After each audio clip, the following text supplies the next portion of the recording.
Орангутандар — чоң дарак маймылдары. Приматтардын адамдарга эң жакын түрлөрүнүн бири. Орангутандар дүйнөдөгү эң чоң дарак жаныбарлары. Мурда бул жаныбарлар Түштүк Чыгыш Азия боюнча таралган, бирок азыр алар Борнео менен Суматрада гана сакталып калган.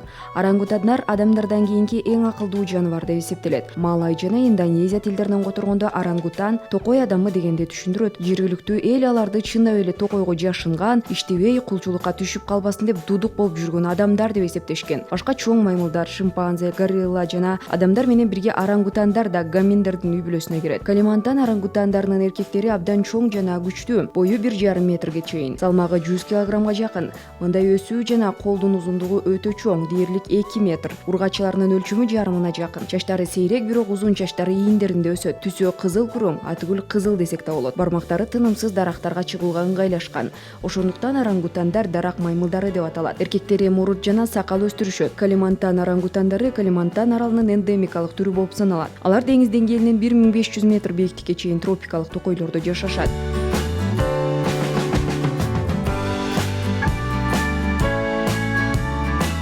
Суматра орангутандары Индонезиянын Суматра аралынын түндүгүндө жашайт. Алар калимантандык маймылдарга караганда азыраак кездешет. Сыртынан караганда Суматранын орангутаны Калимантан орангутанынан дээрлик айырмаланбайт, бирок көлөмү боюнча ал да канча кичинекей. Акыркы 75 жыл ичинде орангутандардын бул түрүнүн саны 4 эсеге азайды.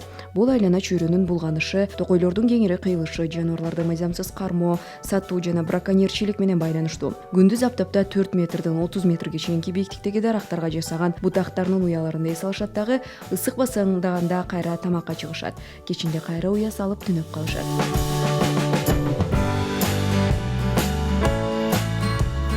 Тапанул орангутан обочолонгон популяция. Бул түр Батанг Тору токойунда, Түштүк Тапануйда, тропикалык жана субтропиктик нымдуу жазы жалбырактуу токойлордо деңиз деңгээлинен 300 метрден 1300 метрге чейинки бийиктикте болжол менен 1000 километр аянтта жашашат. Дене түзүлүшү боюнча ал Суматранын орангутанына окшош, бирок экинчисинен тармал чачы, кичинекей башы жана жалпак бети менен айырмаланат.